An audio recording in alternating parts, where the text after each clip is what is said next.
Hello and welcome. I am so glad that you're here. Thank you for joining me. I thought that I would say hi and welcome you here and maybe share a little bit about why this space exists, why I'm creating it, and my current thoughts and intentions about it. And I know everything is going to change. And I think that's part of the joy, that's part of the happiness for me, is having a space to share and to invite people. I thought I would start by just sharing one of the main reasons this space exists. I have found in my life that most, if not all, of our answers are found within. And I imagine you've heard that. I imagine you have experienced it. How do we access our wisdom? How do we access our intuition? How do we discern what is wise and intuitive from what isn't?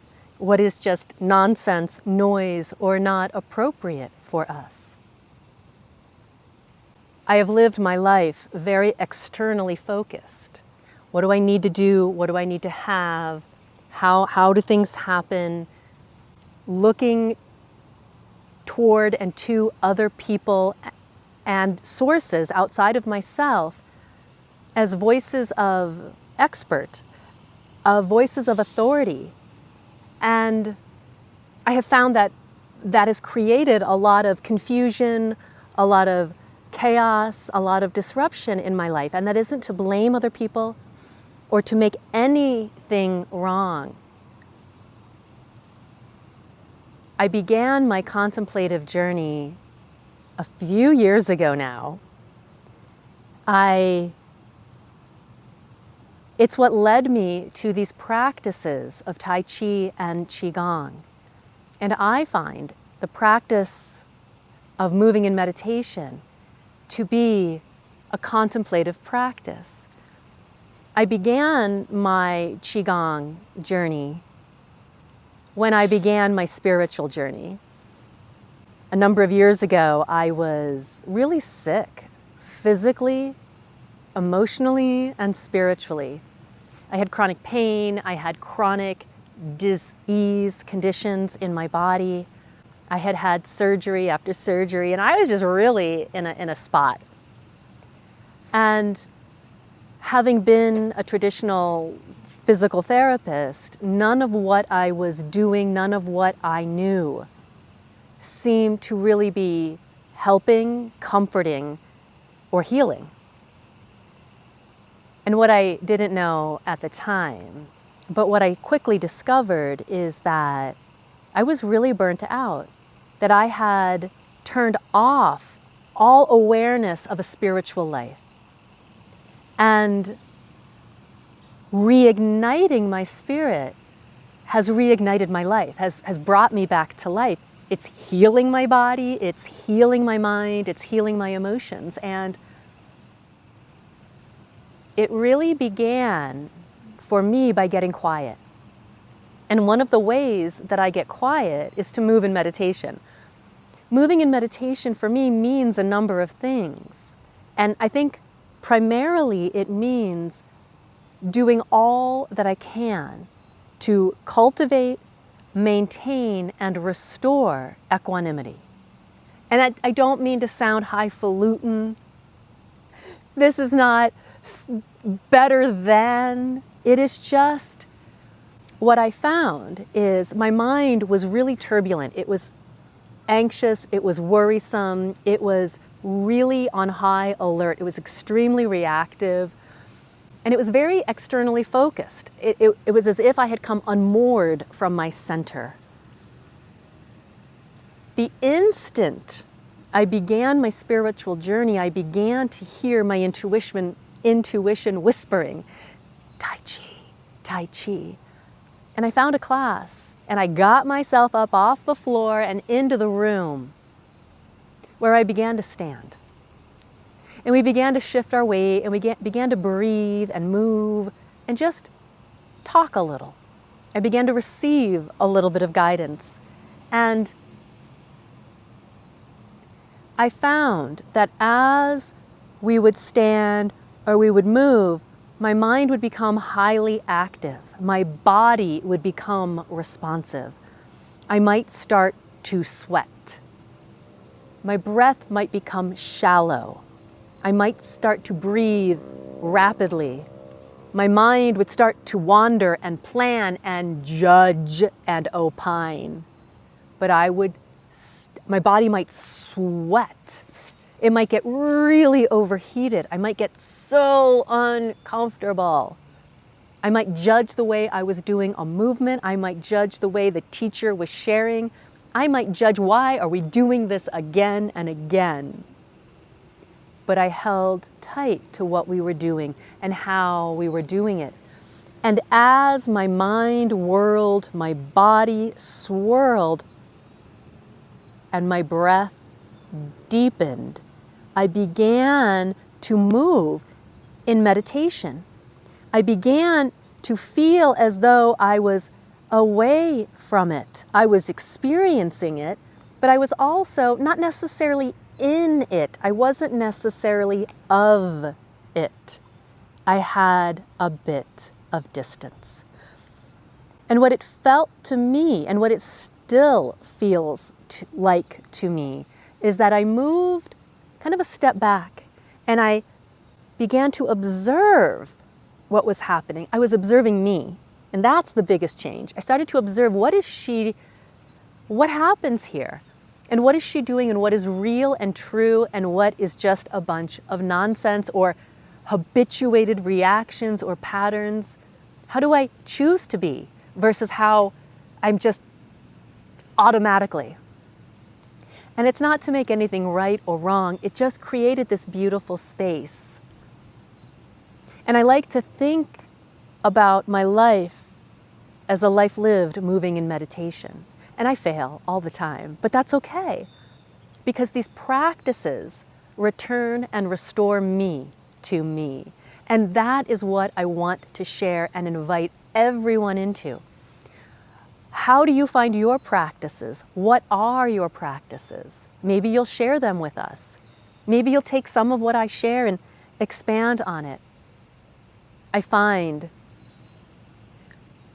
there's a Mark Twain quote. What is it? For me, I find that joy is amplified when we share it. And so you're invited to share. And now, speaking about sharing, I don't know what to expect of me. I can tell you the way that I run, the way that my rhythm seems to flow. I tend to be highly creative, highly active, very engaged for however long the creative urge lasts. And then I disappear. I go away. You might notice that here. You might notice that there's just a flurry of activity. You might notice I'm here talking with you and sharing with you and inviting you to share back, and then I'm not. And I'm not going to make that a problem.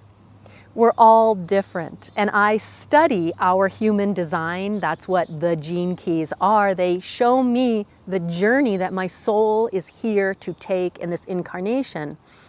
And there are some things that I do and some things that I don't do. I am not very consistent. I'm not designed to be. So thank you for being here. Thank you for playing with me. Thank you for celebrating how I am and how you are and how you receive me. And I have all of these ideas about sharing here. One of my ideas is to have monthly themes. I also, very much probably like you, I would imagine, at least to some degree, I truly learn by doing. So I will work, do it and go, that's not it. And I think that we'll see that here. So today, instead of sharing a form, I wanted to share another way that I move in meditation. It's summertime where I am, and it gets pretty hot here. We reach hundreds.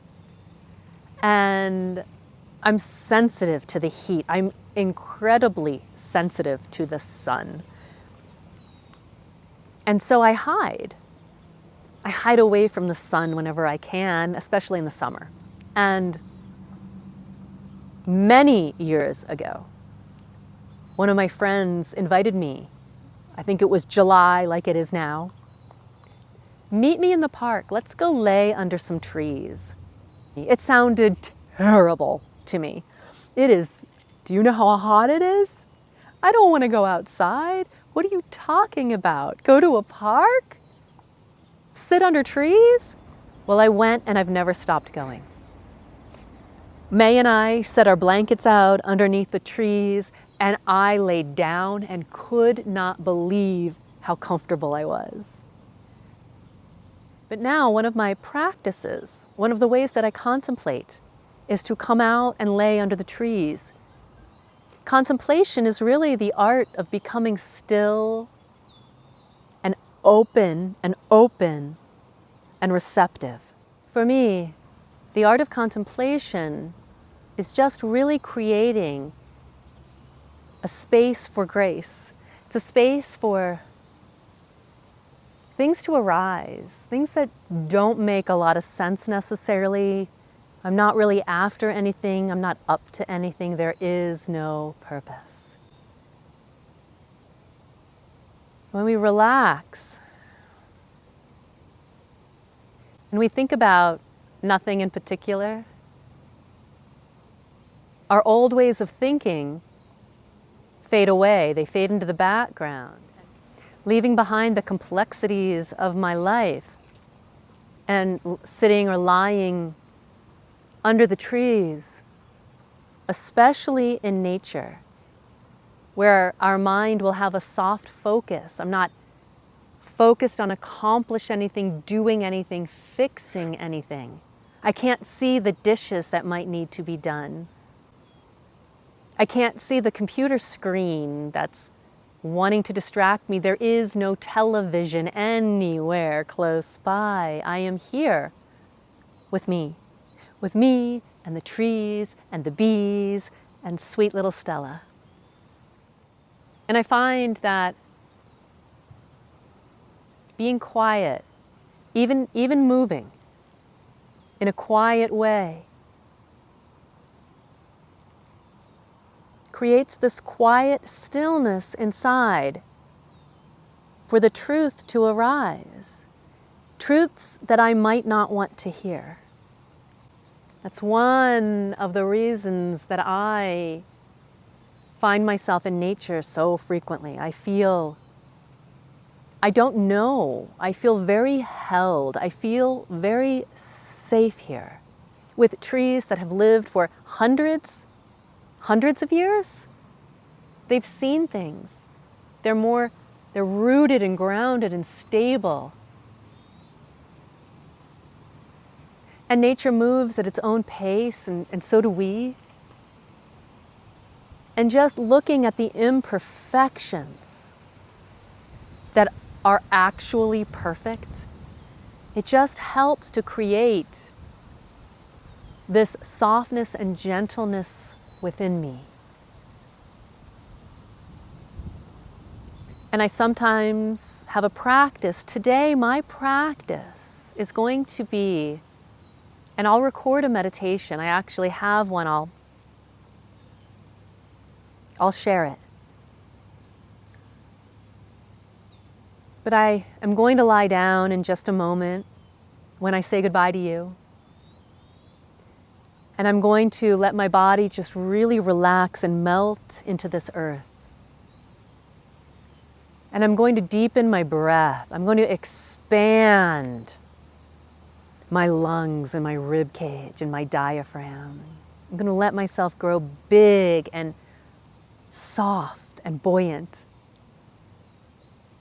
And I want to look inward. I want to feel and sense inward today. Sense inward. There's pain in my body, and I have learned that pain indicates that I have tension, that I'm holding on to beliefs, thoughts. I'm holding on to something somewhere. And I want to breathe into those spaces where I feel that pain today.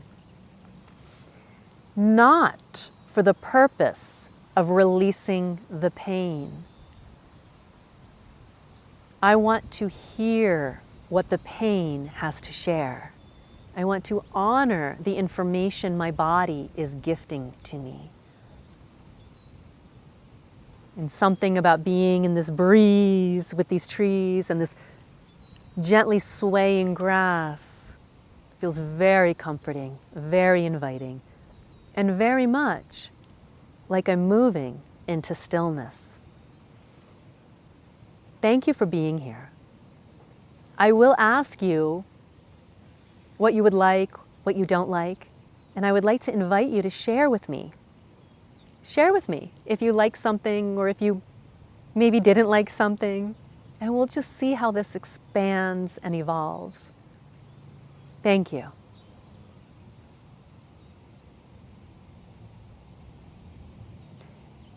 And until I see you again, may peace be with you.